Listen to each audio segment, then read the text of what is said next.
everyone. Today we will move to with the third part of the chapter, that is lesson Bipin Chowdhury's lacks of memory. Before going to let's recall. Bipin Babu was a shy and introverted person, but he was very fond of books. And every Monday he used to go to the New Market Kali Charan shop to buy some books. And one day he met a man called Parimal Ghosh. Bipin Babu did not recognize Parimal Ghosh, but Parimal Ghosh told about all the Bipin Babu's details as of his Ranchi's trip in October 1958.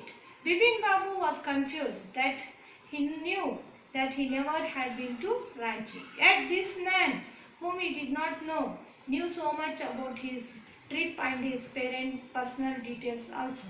So he thought of confirming from Dinesh Mukherjee from Ranchi. But when he called Dinesh, he also confirmed that Bipin Babu had been to Ranchi in 1958. But Bipin Babu knew very well in October 1958 he had been to Kanpur with one of his friends to celebrate the festival Puja. Yet he was not sure that the things are not going okay. He started to suspect, and did he have any problem with his mind, or he was undergoing memory loss? He was completely shocked, confused, does not know what to do. Now let's see in the third part what will happen. After lunchtime, Bipin Babu realized that he could not possibly carry on sitting at his desk and working. This had never happened in the 25 years he had been with the firm. He had a reputation for being a tireless, conscientious work, but today his head was in a reel. Back home at 2:30, Bipin Babu lay down in bed and tried to gather his wits together. He knew that it was possible to lose one's memory through an injury in the head, but he did not know of a single instance of someone remembering everything except one particular incident, and a fairly recent and significant one at that. He had always wanted to go to Ranchi, to have gone there, done things, and not to remember was something utterly impossible. At 7:30, Bipin Babu's servant came and announced, "Chunni Babu sir says it's very important." Bipin Babu knew what Chunni had come for. Chunni Lal had been at school with him.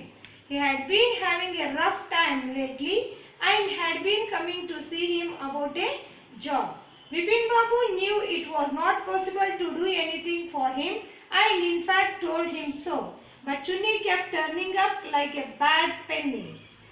Bipin Babu sent a word that not only was it not possible for him to see Chunni now, but not in several weeks. But as soon as the servant stepped out of the room, it struck Bipin Babu that Chunni might remember something about the 58th trip. There was no harm in asking him. Bipin Babu hurried down the stairs and into the living room. Chunni was about to leave, but seeing Bipin Babu appear, he turned round hopefully. Bipin Babu did not beat about the bush.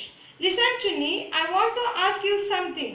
You have a good memory and you have been seeing me off and on for a long time. Just throw your mind back and tell me, did I go to Ranchi in 1958? Bipin Babu had been working with a firm for more than 25 years, and in these 25 years he had maintained a good reputation for himself.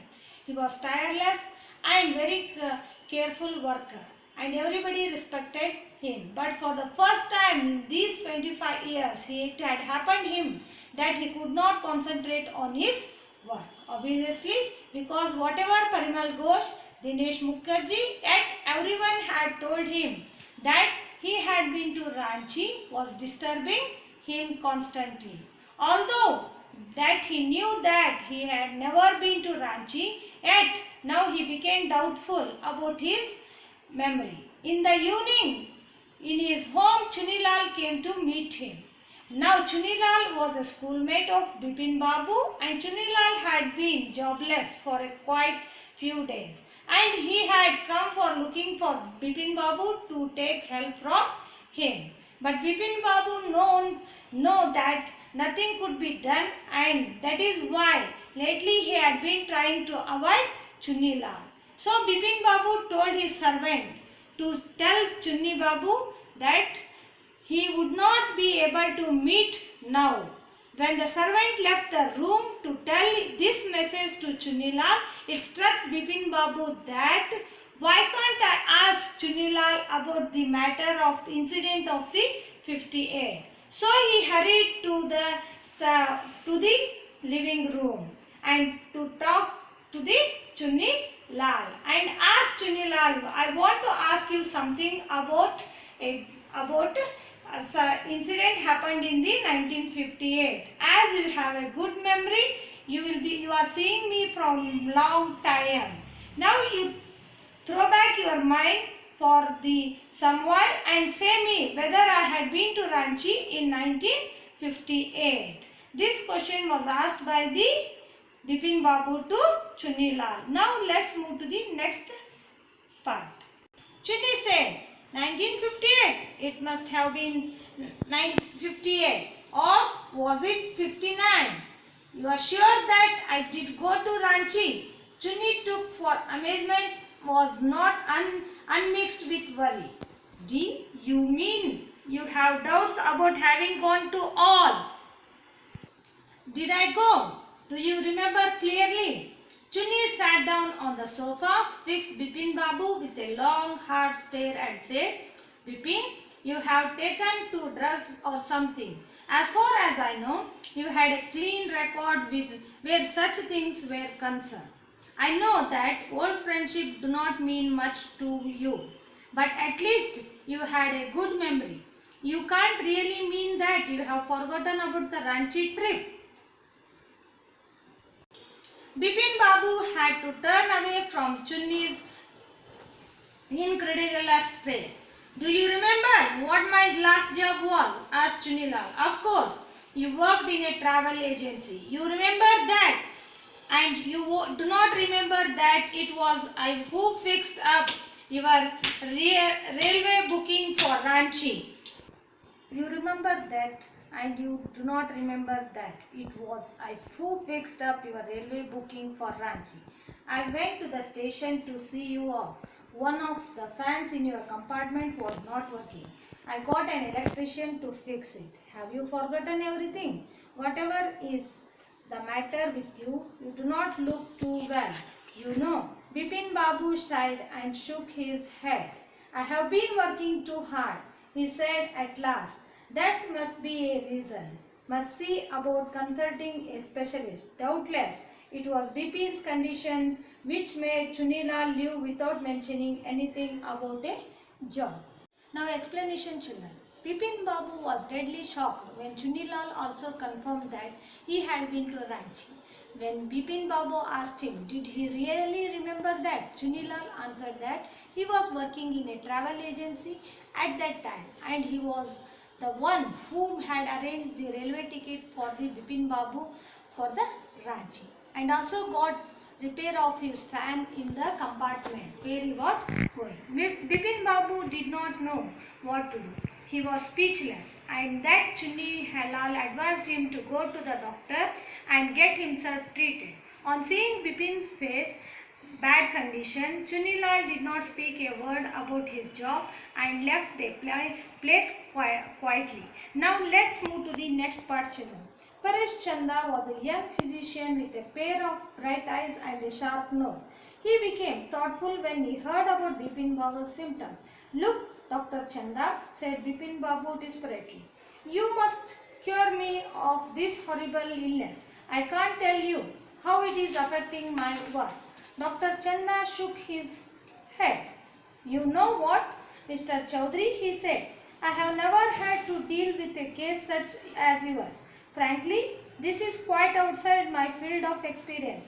But I have one suggestion. I do not know if it will work, but it's worth a try. It can do no harm. Bipin Babu leaned forward anxiously. As far as I can make out, Dr. Chanda, and I think you are of the same opinion.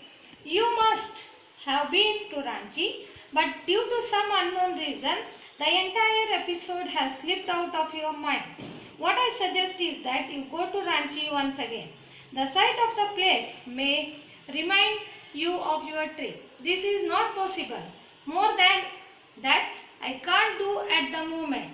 I am prescribing a nerve tonic and a tranquilizer. Sleep is essential or the symptoms will get more pronounced.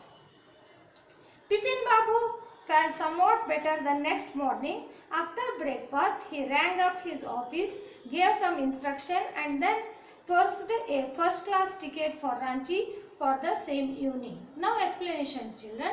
After being advised by Chunilal to consult a doctor, Bipin Babu went to Dr. Paresh Chanda. Now Paresh Chanda was a physician, but he had never encountered a case like that of a Bipin Babu. So he prescribed a nerve tonic and a tranquilizer so that Bipin Babu will be able to sleep and be peaceful. He also advised Bipin Babu to go back to Ranchi and see if he can recall a few things of that place. Bipin Babu slept that night quite better because of the meditation. But instantly he booked a ticket for Ranchi and he left for Ranchi in the evening. This is the third part of this lesson, children. In the next class we can move to the next part. Thank you.